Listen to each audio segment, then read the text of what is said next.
நேசம் வச்சு நெஞ்சில் வச்ச பூச்செடி நீயடி.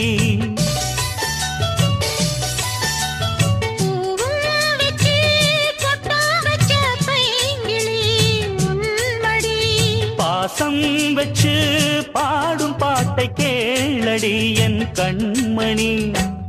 உள்ளம் என்னும் வீட்டிலே ஒட்டி வச்ச ஓவியம், எண்ணம் என்னும் ஏட்டிலே அச்சடிச்ச காவியம்.